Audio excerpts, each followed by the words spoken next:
Hello, and thanks for tuning in. As always, this is Reverend JR, and today we're going to take a look at and respond to a video on drugs. But quickly before that, I'm going to point out that I really do not care about the YouTube monetization thing. I haven't really made any money at this yet, and I think YouTube's fair enough. That's all the drama I want there. Now, let's make a video. So the phrase, "don't do drugs," is one that I heard a lot growing up as a kid. Another thing that I didn't realize at the time was that drugs is a very broad term. Yeah, that's basically correct. Drug can be a great many things. I think what was meant by the phrase, "don't do drugs," was don't use substances such as cocaine, heroin, marijuana, which I will get to later, amongst other psychedelic substances such as LSD, psilocybin, and MDMA, as these are considered Class 1 substances. Usually, though, when people say don't do drugs, they're saying that because there's a good chance you can become addicted to the majority of them, and some of them can actually kill you the first time you use them, like heroin or carfentanil. And with that comes the point that you can't really trust a drug that is unregulated.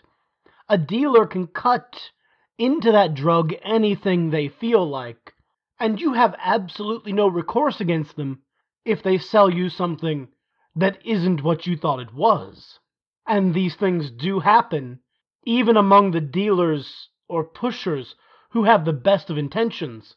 They are not generally chemists. But if that's the case, there's an issue with using the word drug, because in order to condemn drugs, you're going to have to give up caffeine, alcohol, tobacco, and never use Ambien, Xanax, Adderall, or any other prescription drug again, because all of these substances are classified as drugs. And again, this is correct. They are drugs, but they're not the same kind of drugs that people are talking about when they generally say, don't do drugs. A cup of coffee is not likely to drive your heart into overdrive to the point where you have a heart attack, but cocaine can, or speed. Things like alcohol, yes, they're not good in large quantities, and they will cause your liver to fail eventually if you are too abusive with them, but at the same time, casual consumption of them, much like marijuana, which I'll put out there is safer than cigarettes, that doesn't necessarily make it safe. And there is a prescription drug abuse problem in this country as well. And when people say don't do drugs, they also mean don't do drugs that aren't prescribed to you. I have a prescription for gout medication and blood pressure medication, but someone who is me should not take those things. Part of drug abuse is ending the Adderall addiction that some people have. Don't forget, some opiates are legal, like morphine, but should also be treated with equal respect and not used unless you absolutely need them, because you can also become addicted to them and they can destroy your body. But the larger point remains, there is a professional, as in your doctor, the pharmacologist, the person who fills your prescription, and so on, in the chain of command letting you know if there are harmful interactions between the drugs you're taking, letting you know what a safe dose is, monitoring your condition, if you're going to the doctor like you ought to when you're on medication, and getting your blood tests and everything. But your drugs dealer, for the illicit stuff, is not going to have any of these safeguards in place. Secondarily, you should never prescribe yourself medication. For example, a doctor shouldn't really prescribe themselves painkillers, because that's the same thing as abusing a drug by not having the check in the system. But here's my other issue with telling children not to do drugs. It doesn't work. It's about as effective as abstinence-based sex education. I think there is some truth to this, but I think that if you're going to have an abstinence-only program with regard to drugs, you also need to show the kids what can happen if they try those drugs. In much the same way that you show a child in sex ed that you can have a child, or you can get an STD if you have sex unprotected, the same thing should be shown with these hard drugs. Carfentanil can kill you if you touch it. Heroin can kill you the first time you use it, and create a chemical dependency that will kill you if you do not keep using it. I agree, some people are going to try these things, but I think showing them what they can do to them, in graphic detail if necessary, and telling them not to do it for that reason, is also a fair course of action. I think that there's something within the human mind that craves the experiences that certain drugs can give. Yes, but you cannot become addicted to bath salts if you don't first try bath salts. You will never crave the cigarette you do not smoke. So I propose that rather than condemn the use of these substances and make them illegal, people should be educated about drugs, all drugs, and they can then decide on their own which drugs to use and which drugs not to use.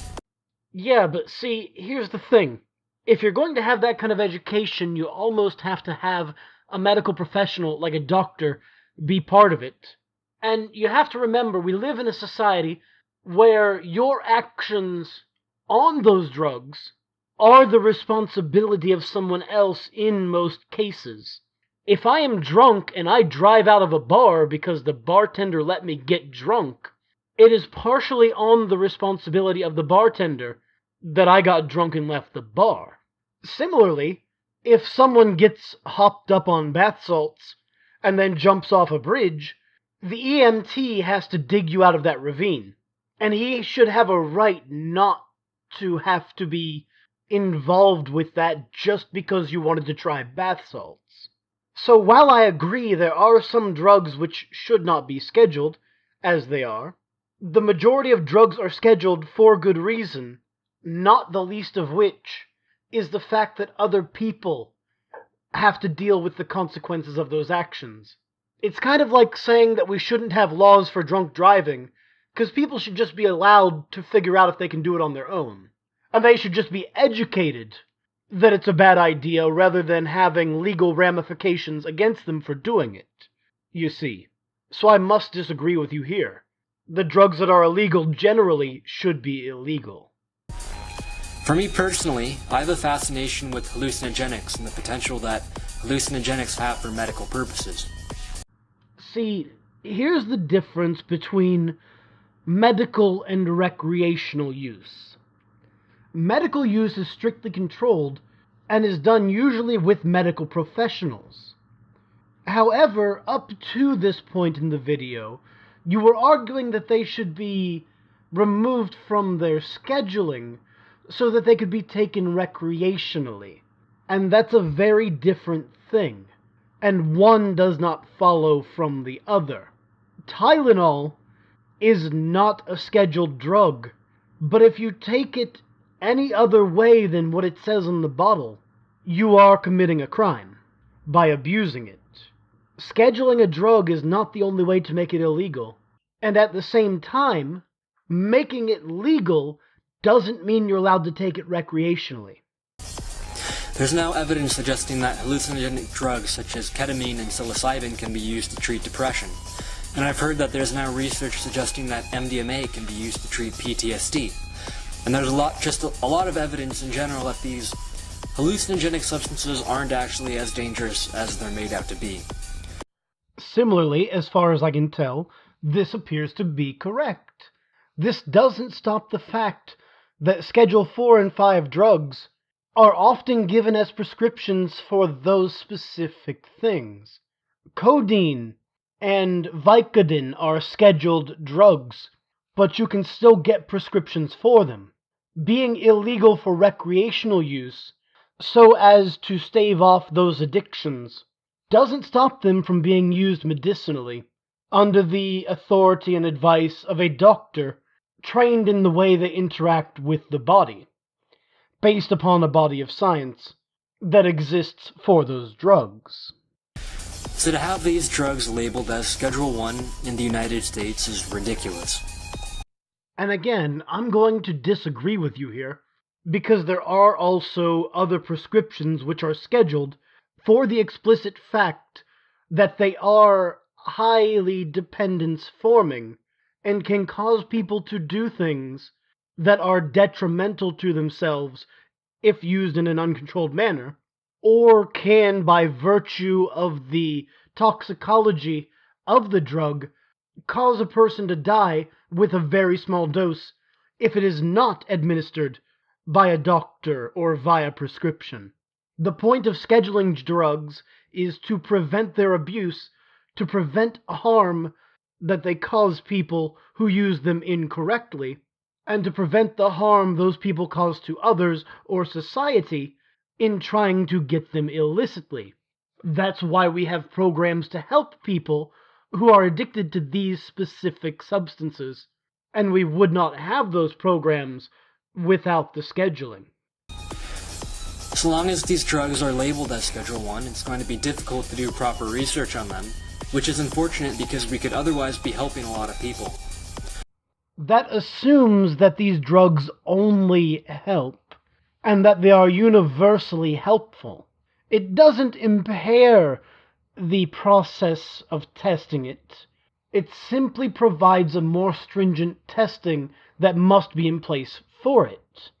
You're forgetting also that there is some evidence that these drugs can have longer-term mal-effects on the brain, which are as yet understood, but seem to also present in people who use them more than just a few times, which is what you would necessarily be doing if you were treating things like severe depression, for example. So we cannot just definitively say that we are denying people a treatment, especially when that treatment can be taken from other less extreme drugs generally, which arrive at the same effect. For example, using morphine, which is much safer than heroin, to achieve the same pain-killing effect. I also find it quite ridiculous that drugs that indigenous people have been using for thousands of years as entheogens, such as peyote and psilocybin mushrooms, are considered Schedule 1 illegal in the United States. This may be correct, but there's also evidence to show that drugs like psilocybin can in fact impair certain cognitive functions in the brain as well. It's not as though these drugs are perfect at doing what they are claimed to do, and so these drawbacks must be considered as well. If the aid they give causes them to lose cognitive function, then arguably they are more dangerous than they are useful. It's ridiculous to suggest that these plants and fungi that grow straight up out of the ground and have been considered sacred medicines for thousands of years are classified as having no currently accepted medical use and a high potential for abuse. You know, arsenic and mercury used to be used to treat syphilis. I mean, those people did it for, hundreds of years. Certainly there must be some good to injecting mercury into yourself for the fun of it. You know, there's a popular toxin called colchicine, which is used in the remedy of gout. But if you take too much, it's a very effective poison. In fact, the fact that it is poisonous is the reason it works.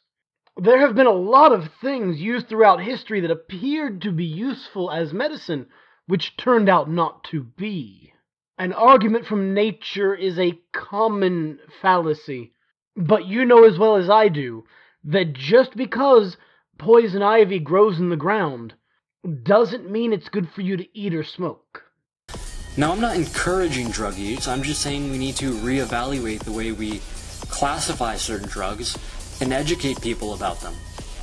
And speaking of reevaluating certain drugs, I really believe that we should legalize and decriminalize cannabis for both medical and recreational use. I basically agree with that part. Marijuana isn't really any more dangerous than alcohol or cigarettes. and I see no reason it specifically should be outlawed as it is. But a caveat, if you're going to smoke it, it's still not really any healthier than a cigarette either. I don't believe that cannabis is completely harmless, as every drug, even caffeine, has some risk. But I do believe that cannabis is far less harmful than certain legal drugs, such as alcohol and tobacco. Again, I'm not sure if we have enough information to make that assertion. But if you're eating the marijuana, it's definitely safer than the cigarettes, at least. To keep this plant illegal in Schedule 1 is ridiculous beyond words. So I suppose, as a way of summarizing my views on drugs, I don't encourage drug use, but I absolutely support ending the drug war, legalizing and decriminalizing all drugs, and focusing on educating people about the use of drugs rather than condemning them for it. And again, I don't agree, but we've been over this. I also think people who have substance abuse issues should not be treated as criminals who are locked in cages, but should instead be treated as mentally troubled individuals in the need of help and compassion, not jail time.